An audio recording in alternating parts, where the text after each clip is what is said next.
Guys, welcome back to our channel. കുമ്പളന്ന് എന്താണ് vlog ചെയ്യുന്നത്? അപ്പൂന് സർപ്രൈസ് ആയിട്ട് ബർത്ത്ഡേക്ക് കട്ട് ചെയ്യാണ്. പക്ഷേ അപ്പൂന് കരഞ്ഞു. പക്ഷെ അപ്പു കരഞ്ഞ് സീനാക്കി അവോയ്ഡ് ചെയ്യാണ് പറഞ്ഞുകൊണ്ട് ഞാൻ ജസ്റ്റ് ബീച്ചിൽ കയറിയപ്പോൾ പറഞ്ഞ തലവേദന. അപ്പം ഞാൻ പറഞ്ഞു ഹോസ്റ്റലിലേക്ക് പോയിക്കോ പറഞ്ഞിട്ടുള്ളൂ. അതിനോട് പറഞ്ഞത് ഞാൻ അവളെ അവോയ്ഡ് ചെയ്യാണ്. കരയെന്ന് വിചാരിച്ചു. എനിക്ക് നല്ല ക്ലിപ്പ് കിട്ടി. പക്ഷെ എനിക്കൊരു സമാധാനം ഇല്ല. ഇനി സർപ്രൈസ് ആയിട്ട് ആ കേക്ക് കട്ടിങ് കണ്ടാൽ മാത്രമേ എൻ്റെ സമാധാനം ഓൾ കാണുമ്പോഴൊക്കെ ഇത് അപ്പോൾ ഇനി കരയണം.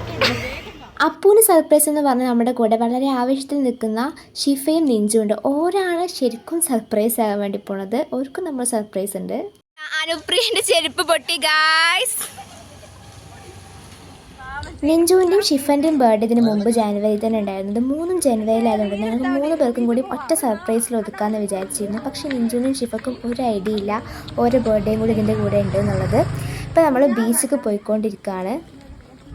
കാറ്റും കടലും തിരയും ഞാനും കാറ്റും തിരയും തിരമാലയും തീരവും നീയും എവിടെയുള്ളത്?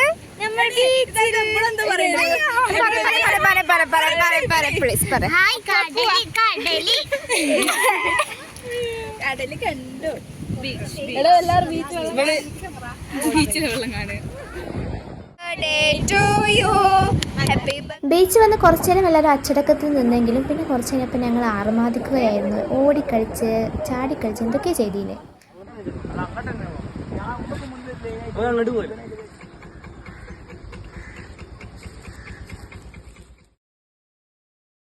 Mishal and Abid on the stage. Very good out guys. അത് കോമഡി അതല്ലടാ. അങ്ങനെ സർപ്രൈസ് കൊടുത്ത സമയത്ത് നിഞ്ചിനോട് ഷിഫിനോട് ഞങ്ങൾ കേക്ക് മുറിക്കാൻ പറഞ്ഞപ്പോൾ ഇവർ തയ്യാറാവില്ല. നിഞ്ചു എത്ര പറഞ്ഞിട്ടും തയ്യാറാവണില്ല. പിന്നീട് ഒരു കേക്ക് വെക്ക് നോക്കിയപ്പോഴാണ് അതിൽ ഓരോ പേരും ഉണ്ടെന്നുള്ളതും ഇത് ഓർക്കും കൂടിയുള്ള സർപ്രൈസ് ആയിരുന്നു രണ്ടര അറിയണത്. അങ്ങനെ ഒരു സർപ്രൈസായി, ഞങ്ങൾ സർപ്രൈസായി. ഒരു നിമിഷം ഞാനും അറിഞ്ഞിരുന്നു കേട്ടോ ഷിഫൻ്റെ ബർത്ത്ഡേ നിഞ്ചുവിൻ്റെ ബർത്ത്ഡേ ഉണ്ട് എന്നുള്ളത്. അങ്ങനെ ഞങ്ങൾ അടിപൊളിയായിട്ട് കേക്ക് കട്ട് ചെയ്ത് സെലിബ്രേറ്റ് ചെയ്തു. അപ്പോൾ പിന്നെയും കരഞ്ഞു. അപ്പോൾ ഇതാണ് ഇന്നത്തെ ഒരു വിശേഷം. ജസ്റ്റ് ഫോർ എ മെമ്മറി ഞാനിതിവിടെ അപ്ലോഡ് ചെയ്യാണ്. So thank you for watching.